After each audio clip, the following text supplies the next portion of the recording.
La pierre est souvent utilisée pour réaliser des travaux de toutes sortes. Direction Saint-Côme-Linière en Beauce pour en apprendre plus sur ce qu'elle emprunte comme parcours. Très, très jeune, on a commencé à opérer les machines. On avait genre 8-9 ans, là, dans la cour. Puis graduellement, on a monté. Puis on s'est aperçu qu'il y avait du roc qui était assez dur pour faire de la pierre. Tout d'abord, rencontre avec deux frères qui baignent dans le domaine de l'excavation depuis leur tendre enfance. Marco, bonjour. Bonjour, Karine. Dany, bonjour. Bonjour, Catherine. Merci d'avoir accepté l'invitation. Vous portez tous les deux le nom de famille Jacques. Oui. Vous êtes des frères. Vous travaillez ensemble. Oui. Oui. Et c'est une belle entreprise qu'on va découvrir. En fait, plusieurs spécialités. Mais parlez-moi de l'entreprise, justement. En quelle année ça a commencé? L'entreprise a été fondée en 1972. C'est mon père qui était le fondateur de l'entreprise. Dans ce temps-là, il était seulement 2 employés. Ils ont monté toutes les années à 4-5 employés. On se spécialisait dans quoi, à la base? Ils faisaient seulement de l'excavation dans le temps. OK. Il y avait un bulldozer, camion à gravier, puis l'hiver, ils faisaient un peu de déneigement. OK. Et vous, vous étiez tout jeune Tout petit, pendant ce ouais. temps-là. Vous suiviez papa En plein ça. de loin. Ben, pas trop de loin, là. Puis à un moment donné, vous avez embarqué sur les pépines et tout ça. C'est ça. Très, très jeune, on a commencé à opérer les machines. On avait genre 8-9 ans, là, dans la cour. Puis graduellement, on a monté. Puis on a commencé à travailler à l'âge de 16 ans à temps plein dans l'entreprise. OK. Vous avez tous les deux la passion de Oui, ça, de là, ça. tu sais, de creuser des trous, puis chauffer des pépines, puis tout ça. Une fois qu'on a fait de l'excavation, il y a d'autres choses qui est arrivées avec les années, hein? Ouais. Ensuite de ça, après l'excavation, c'est devenu qu'on s'est mis à faire un petit peu de génie civil, des rues, puis la plus grosse construction commerciale. Après ça, en 2010, on a parti un système de concassage qu'on avait déjà des carrières, mais on prenait des sous-traitances pour faire notre matériel. Puis en 2010, on s'est équipé au complet pour faire nos matériaux à nous. OK, là, vous êtes devenu autonome. là. Oui, c'est vous ça. aviez vos carrières, concasseur la totale, on fait de l'excavation et on s'autosuffit, c'est ça? C'est ça. C'est en plein ça. OK, d'accord. Oui. Là, vous avez l'entreprise maintenant depuis les années 2000 ou avant? Nous, on a embarqué en 98 dans l'entreprise 98. avec notre père. C'est ça. OK. Après ça, c'est nous qui gérons l'entreprise. Et avec le temps, bien, vous vous êtes reproduit et certains d'entre eux ont attrapé la piqûre comme vous. Ouais. C'est 3 fils. 3 garçons. Oui. Les 3 garçons, ils travaillent maintenant avec nous. Evan, il a 27 ans. Thomas, il a 23 ans. Puis Mathias, il a 20 ans. OK. Et là, ben, on va les voir à l'œuvre. On va en voir un à l'œuvre un petit peu plus tard dans l'émission. Oui. Je pense qu'il est content, lui aussi, de chauffer oui. des pépines puis des trucs comme ça. Hein? C'est C'est ça, comme... Il aime vraiment ça. Il s'implique beaucoup, puis il est passionné. OK. On va découvrir cette belle entreprise-là puis ses spécialités pendant l'émission. Merci. Bon. Maintenant qu'on en sait un peu plus sur l'histoire de l'entreprise Excavation Paul-Jacques, l'équipe de La Fouille emprunte le chemin de la pierre. Dany, on a fait un petit peu de route. On a quitté la municipalité de Saint-Côme pour aller dans l'une de vos 2 carrières, c'est ça? Oui, c'est en plein ça. Où est-ce qu'on est exactement? On est à Saint-Théophile, À Saint-Théophile. L'autre carrière est située où? à Saint-René. OK. Donc, vous avez quelques kilomètres à faire entre la municipalité de Saint-Côme et les 2 autres. Ça Oui. se fait quand même bien. Très bien. OK. Quand vous vous êtes procuré une carrière, quand vous vous êtes mis à exploiter une carrière, est-ce que vous avez fait un peu de recherche à savoir qu'est-ce qu'il y avait dans le sol, justement, pour savoir si on avait ce qu'on voulait, justement? Ici, on avait commencé par du schiste. On avait trouvé ça en faisant le chemin du propriétaire du terrain. OK. Puis on a exploité ça pendant environ 13 à 14 ans, juste en schiste. Puis on s'est aperçu qu'il y avait du roc qui était assez dur pour faire de la pierre. Fait que des années 2000, on a commencé à faire de la pierre, du MG20, 20-25, MG112. OK. Donc, c'était parfait pour ce que vous vouliez faire, justement. Oui. OK.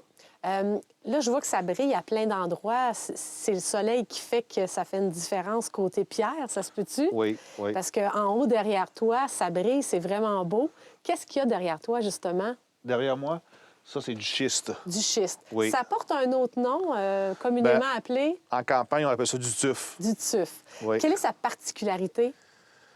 Ben, c'est pour faire des fondations de chemin de bois, tous des travaux qui sont non conformes. OK. Et on la reconnaît parce qu'elle a un côté friable. Là. C'est comme, en plein ça, oui. et- Elle se défait plus facilement que le roc. OK. Il y en a à tes côtés, justement, Ouais, ici, c'est Dani. cerné, ça. On OK. voit que c'est pas vraiment dur, là, tu sais. Ah non. OK. Donc ça, vous concassez ça. Non, celui-là, on ne le concasse pas. Lui, on le vend directement comme ça. OK. Ouais. Nature. C'est le roc comme ça qu'on concasse en pierre. OK. Ensuite, il y a d'autres formats qu'on a ici qui se trouvent être d'autres types de pierres ou c'est la même pierre? C'est cette pierre-là qui est transformée comme ça. OK. En faisant le 20 à 25 mm, Ça ici? oui, on sort la gribulure. Parle-moi, Dani, 20-25 mm. C'est ça? Ça, c'est Oui. la grosseur de ça? Oui. C'est que ça a? On la concasse encore plus fin pour avoir ça? Non. OK. En concassant celle-là, il sort le MG20, Qui est ça? qui est ça, OK. puis il sort le 20 à 25 mm, qui est de la pierre de drainage. Puis on enlève la poussière, la gribulure de dedans. Ah, d'accord. Oui, Là, je comprends. oui. Là, j'en ai un plus gros format ici. Ça, c'est du MG112. Qu'est-ce qu'ils font pour faire la fondation des routes? OK. Donc, ça, vos clients utilisent ça pour la fondation des routes. Oui. Ça, Ça, c'est de la pierre qui sert pour le drainage. OK. Ça, c'est le MG20 qui va sur l'asphalte. OK. Et à tes côtés? Ça, c'est la gribulure qui sert pour l'aménagement paysager. Souvent, les paysagistes, ils mettent ça sur les terrazzo, tu sais, les tuiles, puis ce genre de travail-là. Surtout plus paysagiste. OK, d'accord. Eh bien, oui, j'avoue, il y a de tout sous un même toit. Oui, oui. C'est oui. vraiment intéressant. On va s'attaquer à la grosse machinerie qui est à nos côtés pour en savoir plus, justement, parce qu'on ne fait pas ça manuellement. Comment que ça se transforme? Ben oui, justement. Alors, on se reparle tout à l'heure. Parfait, merci.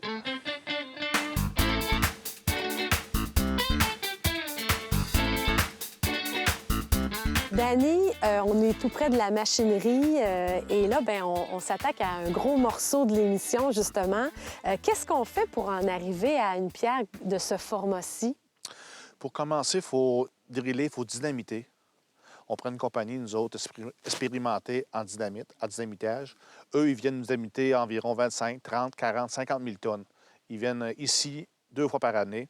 OK, donc 2 fois par année, c'est assez au niveau ce- du dynamitage? Pour nous, ici, oui. Un dynamitage, ça fait exploser combien de pierres? C'est nous qui décidons. Ça peut être 25 000, ça peut être 40 000 tonnes. C'est selon la quantité qu'on veut. C'est énorme. Oui. Une fois le dynamitage fait, bien, ça se fait en combien de temps, justement, le dynamitage? Le dynamitage, il y a 3 jours de forage. Puis dans une demi-journée, ils mettent la dynamite, puis ils font sauter ça. OK. Mais là, il y a des procédures à suivre, là, tu sais, c'est sécuritaire. Eux autres, toute la machinerie qu'il y a ici présentement sur le site est toute sortie du site. Puis ensuite, ils font dynamiter. OK. Une fois que la poussière est retombée, parce que j'imagine que quand ça explose, ça doit faire un bon nuage. On calcule combien de temps avant que le nuage soit retombé et qu'on puisse travailler? Environ une trentaine de minutes. Ah, c'est rapide! Oui, tout est replacé, puis on peut recommencer à travailler aussitôt que la poussière est baissée. Et là, on fait travailler la machinerie qui est derrière nous. C'est ça. Comme on le mentionnait plus tôt, ce n'est pas le schiste que l'on concasse ici. Cette roche qui a pour particularité d'avoir un aspect feuilleté et qui se débite en plaques fines, mais bien le roc. La machinerie, ça s'appelle comment, ça?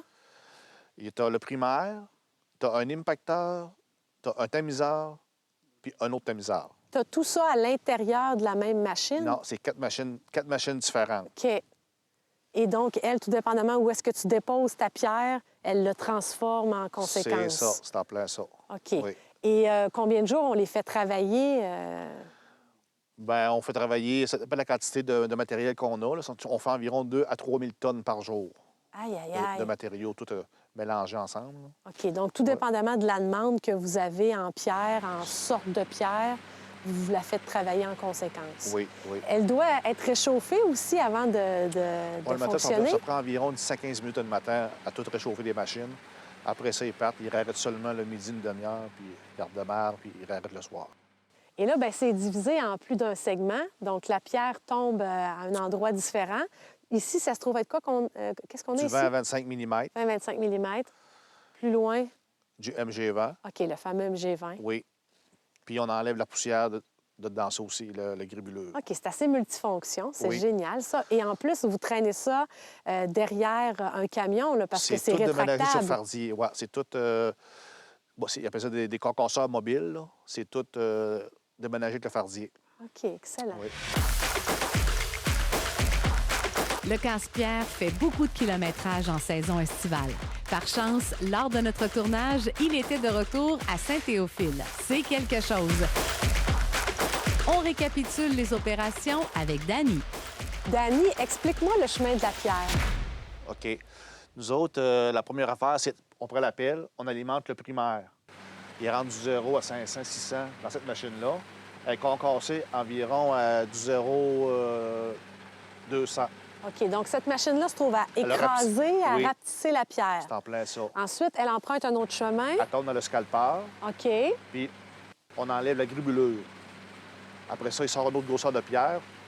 Puis ça tombe dans le setup. On appelle ça setup. Là, il y a 3 paliers de tamis. OK. Puis ça vire à circuit fermé, ça. Ça retombe dans l'impacteur, puis c'est reconcassé là. Puis ça revient. Ça se redivise en 20-25, MG20, toutes sortes de grosseurs.